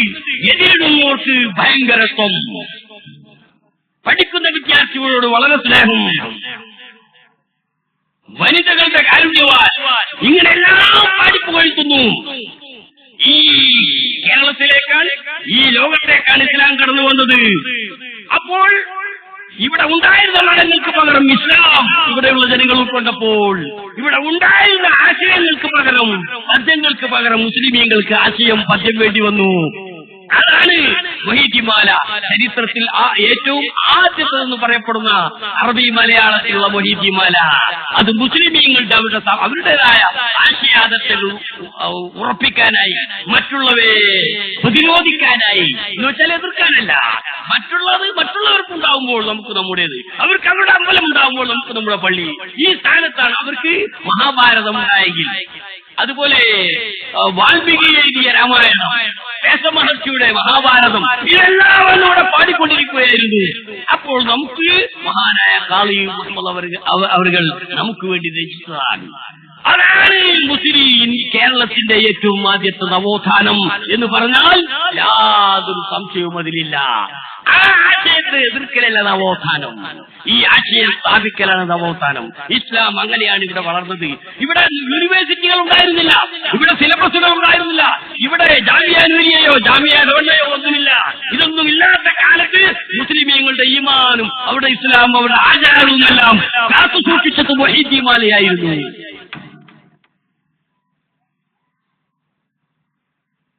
വില്യം ഷേക്സ്പിയർ ഇംഗ്ലണ്ട് ആസ്ഥാനമാക്കി ലോകത്തിന്റെ ശ്രദ്ധ പിടിച്ചുപറ്റി. അത് പിടിച്ചുപറ്റിയതും പ്രേമലേഖനങ്ങൾ കൊണ്ടും പ്രേമ കഥകൾ കൊണ്ടുമായിരുന്നു. റോമിയോ ജോയിനറ്റ് എന്ന് പറയുന്ന തന്റെ ചരിത്ര പ്രസിദ്ധമായ ആ പ്രേമഗ്രന്ഥം ലോകത്ത് കാമുകന്മാരായി അറിയപ്പെടുന്നവർക്കെല്ലാം റോമിയോ എന്ന പേരാണ് ഇംഗ്ലണ്ടുകാർ നൽകുന്നത്. കാരണം ഈ ഗ്രന്ഥം അടിസ്ഥാനമാക്കി അക്കാലത്താണ് മുഹീദ്ദീമാല രചിക്കപ്പെടുന്നത്. ഇവിടെ ലോകതലത്തിൽ സാഹിത്യം മറ്റൊരു രംഗത്തേക്ക് നീങ്ങുമ്പോൾ, അശ്ലീലമായി നീങ്ങുമ്പോൾ, പരിശുദ്ധമല്ലാത്ത രൂപത്തിൽ നീങ്ങിയപ്പോൾ കേരളത്തിൽ സാഹിത്യം മറ്റൊരു വഴിക്ക് തിരിച്ചുവിട്ടു മഹാനായ ഖാദി മുഹമ്മദ്. ഈ ചരിത്രമൊക്കെ ആർക്കറിയും? ഇംഗ്ലണ്ടുകാരെ സംബന്ധിച്ചിടത്തോളം ആധുനിക ലോകമാണ് ഷേക്സ്പിയറുടെ ലോകം. അത്യന്താധുനിക ലോകം, ആധുനിക ലോകം എന്നൊക്കെ പറയുന്ന അവരുടെ ലോകം ഷേക്സ്പിയറുടെ ലോകമാണ്. അത് മുഴുവനും ഈ രൂപത്തിലുള്ള സാഹിത്യങ്ങളായിരുന്നു. സർ ഐസക് ന്യൂട്ടൻ സയൻസിലും, ഷേക്സ്പിയർ തേർഡ് ഫോർത്ത് ഗ്രൂപ്പിലുമൊക്കെ, എന്ന് വെച്ചാൽ അദ്ദേഹം ചരിത്രം, കഥ ഇങ്ങനെയുള്ളതിലാണ് അദ്ദേഹം ശ്രദ്ധ പഠിപ്പിച്ചത്. ഇവർ രണ്ടുപേരുമാണ് ലോകത്ത് ഇന്നും അതിജയിച്ചു നിൽക്കുന്നത്. ആ വിഷയങ്ങളിൽ അതെല്ലാം അങ്ങ് തട്ടിമാറ്റി ആ ആകർഷണ കേന്ദ്രങ്ങളിൽ നിന്നെല്ലാം രക്ഷപ്പെട്ട് മുസ്ലിം സമൂഹത്തിനെ അതിന്റേതായ ആശയത്തിലേക്ക് തിരിച്ചുവിട്ടത് മുഹീദ്ദീമാലയാണ്, നഫീസത്തുമാലയാണ്, ഹിജായി മൊയ്‌ലിക്കുട്ടിമാലയുടെ മുസ്ലിയാരുടെ സഫലമാലയാണ്. കാര്യം തിരിഞ്ഞോക്ക് സഫലമാല, കാര്യം തിരിയാത്തോർ കഫലമാല. കാര്യം തിരിഞ്ഞോർക്കാം സഫലമാല. തിരിയാത്ത ഹക്കീങ്ങൾക്ക് അത് അമലമാലയാണ്. തേടുന്നവർ നിന്റെ മൻ വീട്ടിലേക്ക്, അഞ്ചി നോക്കുന്നു പൊൻ വീട്ടിലേക്ക്. മനുഷ്യനെ കൊണ്ടുപോകുന്നു മണ്ണിന്റെ വീട്ടിലേക്ക്. എടാ മനുഷ്യ, അപ്പോൾ നീ തിരിഞ്ഞു നോക്കുന്നു സ്വർണത്തിന്റെ വീട്ടിലേക്ക്. തേടുന്നവർ നിന്നെ മൻ വീട്ടിലേക്ക്, അഞ്ചി നോക്കുന്നു പൊൻ വീട്ടിലേക്ക്. ആലത്തിൽ പിള്ളേ അലങ്കാര പിള്ളേ, നാലാറ് നീലാറിൽ നീരാട് പിള്ളേ.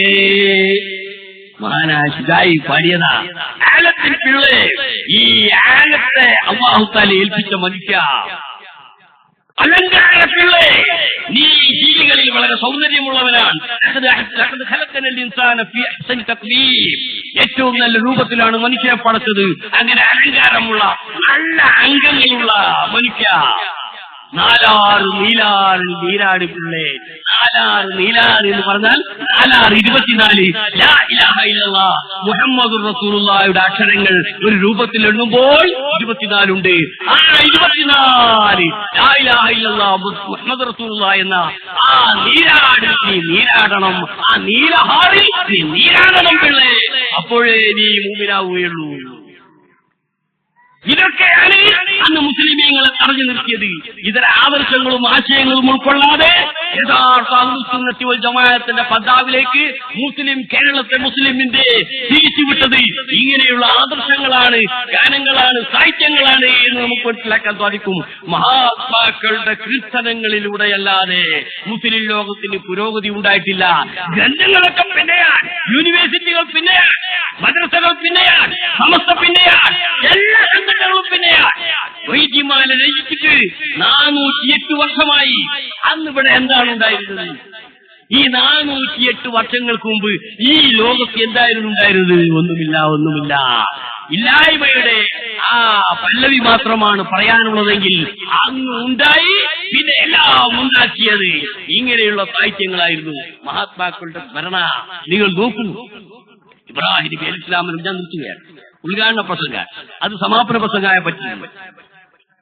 മഹാനായ ഇബ്രാഹിം നബി അലൈഹി ഇസ്ലാമിനെ സംബന്ധിച്ചും മറ്റൊക്കെ അല്ലാഹു തആല ഖുർആനിൽ പറഞ്ഞു. മഹാത്മാക്കളുടെ കീർത്തനങ്ങൾ പറയുക, അവരുടെ രാജ്യം സന്ദർശിക്കുക, അവരുടെ വീട് സന്ദർശിക്കുക, ഇതെല്ലാം ഇസ്ലാമിന്റെ ഭാഗമാണ്. അവർക്കൊരു ഫാത്തിഹ ഓതി വിട്ടാൽ പോരാ, അത് വളരെ എളുപ്പമുള്ള പണിയാണ്. ഫാത്തിഹ എവിടെ പോയാലും ശരി, ഫാത്തിഹ ഓതിക്കഴിഞ്ഞാൽ അതെവിടെ പോയി നമ്മൾ ഇരിക്കേണ്ട ആവശ്യമില്ല, അതങ്ങ് പോവും. പക്ഷെ അത് അപ്പുറത്ത് എത്തിയോ എത്തിയില്ല, അത് വേറെ സംഗതി. പക്ഷെ മഹാത്മാക്കൾക്ക് അങ്ങനെ ഒരു ഫാത്തിഹ ഓതിയാൽ പോരാ, അവരുടെ വീട് നാം സന്ദർശിക്കണം. മഹാത്മാക്കളുടെ ഏറ്റവും വലിയ നേതാവാണ് ഇബ്രാഹിം നബി അലൈഹി ഇസ്ലാം. ഇബ്രാഹിം നബി അലൈഹി ഇസ്ലാമിന്റെ പരമ്പരയാണ് നബി സല്ലല്ലാഹു അലൈഹി വസല്ലം തങ്ങൾ. ആ പരമ്പരയാണ് അഹ്ലുൽ ബൈത്ത്. അവരാണ് അന്ത്യനാൾ വരെ ദീനിന് നേതൃത്വം നൽകുന്നത്. എന്നാൽ മഹാനായ ഇബ്രാഹിം നബി അലൈഹി ഇസ്ലാമിനെ സംബന്ധിച്ച് നാം മനസ്സിലാക്കണം. അല്ലാഹു ഖുർആനിൽ പറഞ്ഞു, വസ്കുർ ഇബാദനാ ഇബ്രാഹിം വഇസ്ഹാഖ വയഅഖൂബ് ഉലിൽ ഐദി വൽ അബ്സാർ. നബിയെ, താങ്കൾ നമ്മുടെ യഥാർത്ഥ ദാസന്മാരായ ഇബ്രാഹിം, ഇസ്ഹാഖ്, യാക്കൂബിനെ നിങ്ങൾ സ്മരിക്കണം. അവിടെ ഇസ്മായിൽ നബിയെ വിട്ടുപോയി. അത് കാരണം ഈ ഇബ്രാഹിം നബിയെയും ഇസ്ഹാഖ് നബിയെയും അതുപോലെ യാക്കൂബ് നബിയെയും പ്രത്യേകമാണ് പറയുന്നത്. അവർ താമസിക്കുന്ന പ്രദേശം പലസ്തീനിലെ മദീനത്തുൽ ഖലീലിലാണ് ഇവരെല്ലാം അന്ത്യവിശ്രമം കൊള്ളുന്നത്. അവിടെ പോയി അവരെ സന്ദർശിക്കണമെന്നാണ്. ഇസ്മായിൽ നബി അവിടെ ഇല്ല. ഇസ്മായിൽ നബിയെ കുറിച്ച് ഖുർആൻ ധാരാളം പറയുന്നുണ്ട്. പക്ഷേ ഈ സൂക്തത്തിൽ ഇബ്രാഹിം ഇസ്ഹാഖ് വയഅഖൂബ്, നമ്മുടെ ദാസന്മാരായ ഇബ്രാഹിം, ഇസ്ഹാഖ്, യാക്കൂബിനെ നിങ്ങൾ സ്മരിക്കണം. ഉലിൽ ഐദി വൽ അബ്സാർ, ഞാൻ അവന്റെ കയ്യാകും, ഞാൻ അവന്റെ കാലാകും എന്ന് പറഞ്ഞ എന്റെ ഏറ്റവും വലിയ അനുഗ്രഹങ്ങളെല്ലാം ഉള്ള മഹാത്മാക്കളാണ്. അവരെ നിങ്ങൾ സ്മരിക്കണം. ഇന്നാ അഖ്ലസ്നാഹും ബിഖാലിസത്തിൻ ദിക്റതാ, വീട് സ്മരിക്കുക, വീടിനെ ഓർമ്മിപ്പിക്കുക, വീട് സന്ദർശിക്കുക എന്ന പ്രത്യേകത അവർക്ക് നാം കൊടുത്തിട്ടുണ്ട്. അവരെവിടെ അന്ത്യവിശ്രമം കൊള്ളുന്നു, അവരെവിടെ ജീവിച്ചോ, അത് ലോകത്തിന് കാണിച്ചു കൊടുക്കാൻ നാം തീരുമാനിച്ചിരിക്കുന്നു. ഈ പ്രത്യേകത അവർക്കുണ്ട്. അവരെ സ്മരിച്ചാൽ ആഖിറം ഓർമ്മ വരും, അവരെ ഓർത്താൽ അല്ലാഹുവെ ഓർമ്മ വരും, അവരുടെ പേര് പറഞ്ഞാൽ ആഖിറത്തിന്റെ സ്വർഗ വീട് ഓർമ്മ വരും. എന്നാൽ അവരുടെ വീട് നിങ്ങൾ സന്ദർശിക്കണം, അത് നിങ്ങൾ മനസ്സിലാക്കണം. അവരെല്ലാവരും ഒരു സ്ഥലത്തുണ്ട് പലസ്തീനിലെ മദീനത്തുൽ ഖലീൽ. അവർ അന്ത്യവിശ്രമങ്ങളൊന്നും ഇബ്രാഹിം നബിയുണ്ട്, ഭാര്യ സാറാ ബീവിയുണ്ട്, ഇസ്ഹാഖ് നബിയുണ്ട്, ഭാര്യ റഫ്ക ബീവിയുണ്ട്, അങ്ങനെ യാക്കൂബ് നബിയുണ്ട്. ഇവരെല്ലാം അവിടെയുണ്ട്. മാത്രമല്ല ഇബ്രാഹിം നബി അലൈഹി സ്വലാം വലിയ സൽക്കാരപ്രിയനായിരുന്നു. ഇബ്രാഹിം നബിയുടെ ആദരണീയരായ അതിഥികൾ, അവരുടെ വാർത്ത നിങ്ങൾക്ക് കേട്ടി നിങ്ങൾ അറിഞ്ഞില്ലേ നബിയെ? മലക്കുകൾ വന്നു. മലക്കുകളാണെന്ന് അദ്ദേഹം മനസ്സിലാക്കിയില്ല. എന്നാൽ ആര് വന്നാലും പേരും ഊരും ചോദിക്കാതെ അവരെ സൽക്കരിക്കുമ്പോഴത്തേക്കും അത് അദ്ദേഹത്തിന്റെ സ്വഭാവമായിരുന്നു. അതിഥിക്ക് വേണമോ വേണ്ടയോ വേറെ സംഗതി, ആര് വന്നാലും സൽക്കരിക്കുമായിരുന്നു. അദ്ദേഹത്തിന്റെ ആ വിയാഫയുടെ വീട് അവിടെയുണ്ട്. മലക്കുകൾ വന്നു, അദ്ദേഹം പൊരിച്ച ആടുമായി വന്നു. മലക്കുകൾ വേണ്ട എന്ന് പറഞ്ഞു. അദ്ദേഹം അത് തിരിച്ചു കൊണ്ടുപോയി. ഏതാകട്ടെ അദ്ദേഹത്തിന്റെ സ്വഭാവം അതായിരുന്നു. ഇബ്രാഹിം നബിയുടെ ആ അതിഥി സൽക്കാരം വളരെ പ്രശസ്തമായിരുന്നു എന്നുള്ളത് നമുക്ക് അതിൽ നിന്ന് മനസ്സിലാക്കാൻ സാധിക്കും. ഇന്നും ഫലസ്തീനിൽ ചെന്നാൽ അദ്ദേഹത്തിന്റെ ആ വീട് കേന്ദ്രമാക്കിയിട്ടാണ് ഫലസ്തീനികൾക്കുള്ള എല്ലാ സഹായവും ലഭിക്കുന്നത്. അള്ളാഹുവിന്റെ അനുഗ്രഹത്താൽ അവിടെ പോകാൻ സാധിച്ചു. മദീനത്തുൽ ഖലീൽ പോയി ആ സ്ഥലങ്ങളെല്ലാം കണ്ട് അനുഗ്രഹീതനാകാൻ സാധിച്ചു. പറ്റുമെങ്കിൽ ജീവിതത്തിൽ ഒരിക്കലെങ്കിലും അവിടെ ചെല്ലണം. അള്ളാഹു തആല പറഞ്ഞതാ, അവരെ വീട് ജനങ്ങൾ കാണുക, കാണിച്ചു കൊടുക്കുക, ആ ജനങ്ങൾ ആ വീട് മനസ്സിലാക്കുക എന്നുള്ളത് അവരുടെ പ്രത്യേകതയാണ്. ഇന്നും അത് ലോകത്ത് സംഭവിച്ചുകൊണ്ടിരിക്കുന്നു. ഈ നിമിഷത്തിലും അവിടെ ലോകത്തിന്റെ വിവിധ ഭാഗങ്ങളിൽ നിന്നുള്ള മുസ്ലിമീങ്ങൾ ഉണ്ടായിരിക്കുന്നു.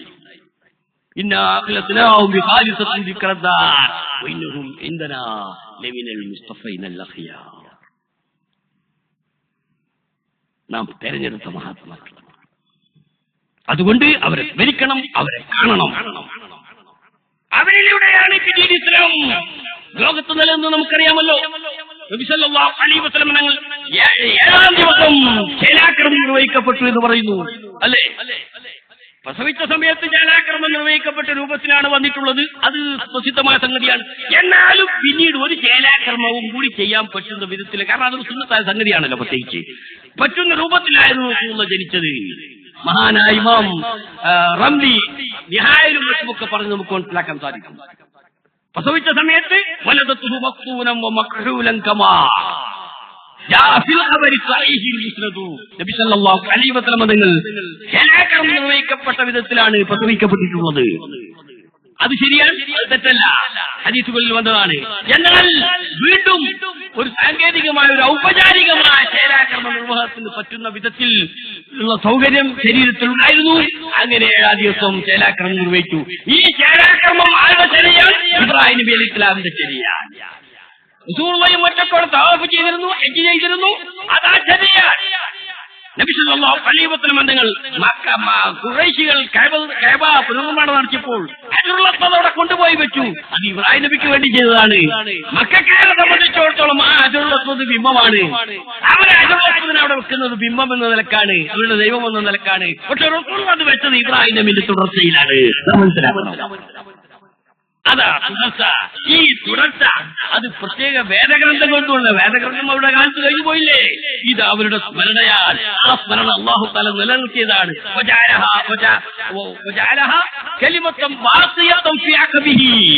അദ്ദേഹത്തിന്റെ ആശയങ്ങൾ, അദ്ദേഹത്തിന്റെ പരമ്പരയിൽ അന്ത്യനാൾ വരെ അല്ലാഹു തആല കാത്തു സൂക്ഷിച്ചു എന്ന് പറഞ്ഞതാണ്. ഈ ഇബ്രാഹിം നബി അലൈഹി ഇസ്ലാമിന്റെ സ്മരണയാണ്, അദ്ദേഹത്തിന്റെ കീർത്തനമാണ് ലോകത്തിനെ ഈ ആശയത്തിലേക്ക് നയിച്ചത്. നമുക്കറിയാൻ സാധിക്കും.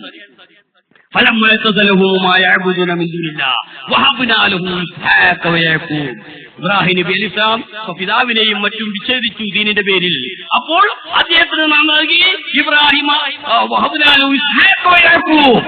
ഇസ്ഹാഖിനെയും യാക്കൂബിനെയും നൽകി. എല്ലാവരെയും നാം പ്രവാചകന്മാരാക്കി. മാത്രമല്ല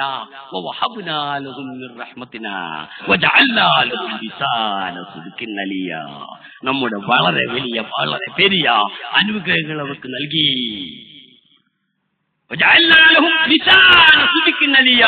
അവരുടെ സങ്കീർത്തനങ്ങൾ, അവരുടെ സ്തുതിഗീതങ്ങൾ ലോകത്തിന്റെ മുമ്പാകെ നാം ഉയർത്തിപ്പിടിച്ചു. ആ ഉയർത്തിപ്പിടിച്ചത് കൊണ്ടാണ് നബി സല്ലല്ലാഹു അലൈഹി വസല്ലം തങ്ങൾ അവിടുന്ന് എത്രയോ 10,000 വർഷങ്ങൾക്ക് ശേഷമാണ് റസൂലുള്ളാഹി പ്രസവിക്കപ്പെടുന്നത്. റസൂലുള്ളാഹി 7-ാം ദിവസം ശേലാക്രമം നിർവഹിക്കപ്പെടുന്നത് ഖുർആൻ അവതരിച്ചിട്ടല്ലോ. ഹദീസ് അവതരിച്ചിട്ടല്ലോ, ഇത് ചര്യയാണ്. ആ ചര്യ ലോകത്ത് നിലനിർത്താൻ, ഇസ്ലാമിന്റെ ആ പരിശുദ്ധ കർമ്മം നിലനിർത്താൻ ലോകത്തിന് അതിന് വൈകാരികമായ ആശയം നൽകിയത് അവരെ കുറിച്ചുള്ള കീർത്തനങ്ങളാണ്.